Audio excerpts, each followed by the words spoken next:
Mummy जी, चाय ले लीजिए। अरे कलमुही, तेरे हाथों से तो चाय पीते हुए भी डर लगता है, कहीं इससे तेरा रंग मुझ पर ना चढ़ जाए। अगर इन्हें इतनी ही शर्म होती तो मेरे इतने हैंडसम भाई को इस तरह फंसाती नहीं। बानी और शिवम की लव मैरिज हुई है।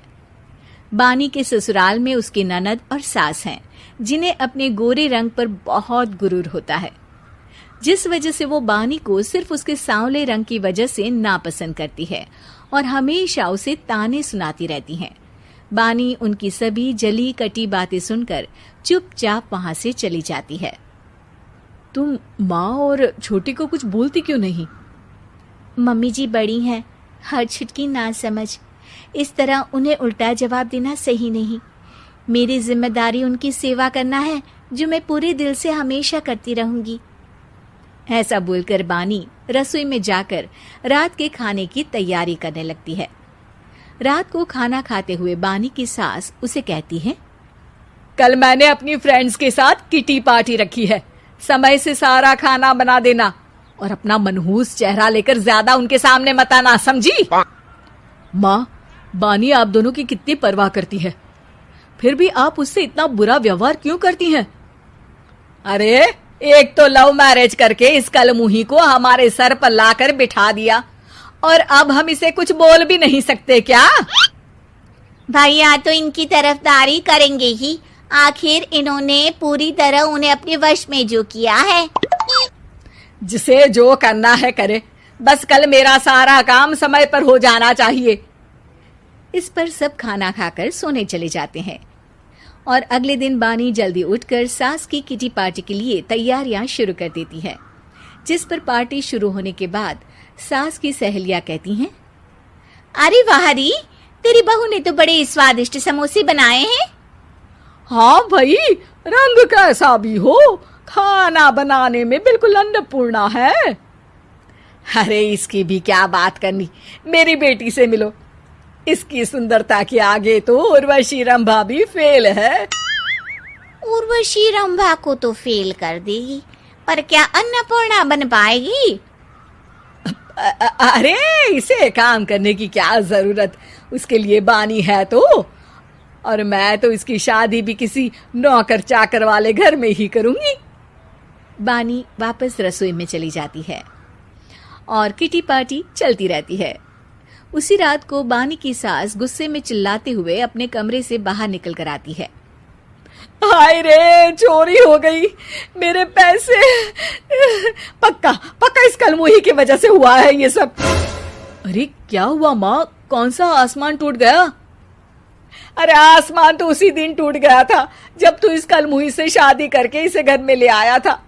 खुद तो आई ही, अपने साथ साथ मनहूसियत का काला साया भी मेरे घर ले आई। अरे हुआ क्या माँ? अरे मेरी तिजोरी में रखे पैसे कहीं गायब हो गए, सुबह ही देखा, अरे यहीं रखे थे।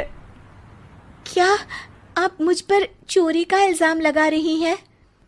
अरे काली बिल्ली पर भी क्या कोई मनहूसियत का इल्जाम लगाता है? ऐसा बोलकर बानी की सास वहां से चली जाती है, जिसके बाद शिवम और बानी बात करने लगते हैं। देखो, मम्मी की बात का बुरा मत मानना, वो बस परेशान है ना, इसलिए कुछ भी बोल गई। वो परेशान नहीं, मुझसे नफरत की वजह से ऐसा बोलकर गई हैं। उन्हें मैं हमेशा एक आंख नहीं सुहाती। देखो बानी, अगर तुम चाहो तो हम दूसरा घर लेकर वहां शिफ्ट कर सकते हैं। आखिर तुमसे प्यार करके तुम्हें अपनी जिम्मेदारी पर इस घर में लेकर आया हूं, इस तरह टॉर्चर नहीं होने दे सकता। अगर आप साथ हैं तो मुझे किसी चीज की टेंशन नहीं, और आखिर वो हमारी बुजुर्ग हैं, हम उन्हें और छुटकी को इस तरह अकेले छोड़कर कैसे जा सकते हैं? इसके बाद बानी भी अपने कमरे में चली जाती है और अब हर रोज उसकी सास की तिजोरी से पैसे गायब होने लगते हैं। इसी तरह कुछ समय बीत जाता है और वो हर बार हर चीज का इल्जाम बानी पर लगाती है, पर बानी कभी कुछ भी नहीं बोलती। कलमुही नास पीटी, बहू को घर की लक्ष्मी बोलते हैं, ये तो पनौती बनकर आई है, पनौती। एक रात बानी की सास को आधी रात में प्यास लगती है, तो वो पानी पीने रसोई की तरफ जाती है। तभी उसे अपनी बेटी के कमरे में कुछ आवाज सुनाई देती है। हाँ हाँ, मैंने मम्मी की तिजोरी से हर रोज थोड़े थोड़े पैसे निकाल कर हम दोनों के लायक खूब पैसे इकट्ठे कर लिए हैं। और मम्मी आज तक उस सब के लिए भाभी को ही जिम्मेदार समझती है। तुम बस जल्दी से आकर मुझे यहाँ से ले जाओ और हम कहीं दूर जाकर शादी कर लेंगे। मम्मी को कुछ पता नहीं चलेगा, सब मुसीबत खत्म। अपनी बेटी की ये सारी बातें सुनकर बानी की सास भौंचक्की रह जाती है और अपने कमरे में वापस चली जाती है।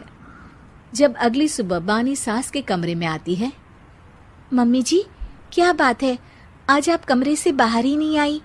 आपकी तबीयत तो ठीक है ना? क्या छुटकी कमरे से बाहर आई या तुम उसके कमरे में गई? नहीं नहीं, क्यों, जाना है क्या? मैं अभी चली जाती हूँ। नहीं, कोई कहीं नहीं जाएगा। इस पर वो बानी को साथ लेकर कमरे से बाहर आती है, जहाँ शिवम भी होता है। वहां उसकी सास बोलती है, छुटकी मेरी तिजोरी के सारे पैसे लेकर अपनी माँ के बारे में कोई ख्याल करे बिना किसी लड़के के साथ घर छोड़कर चली गई। और बहू, तुमने मुझ जैसी सास की सेवा करने के लिए अपने ही पति के साथ दूसरे घर जाने से मना कर दिया। मैंने हमेशा तुम्हारा रंग देखा अच्छा ही नहीं, जो मेरी सबसे बड़ी गलती है। मुझे माफ कर दे बेटा। और इसके बाद बानी की सास कभी अपनी बहू की तारीफ करते थकी नहीं।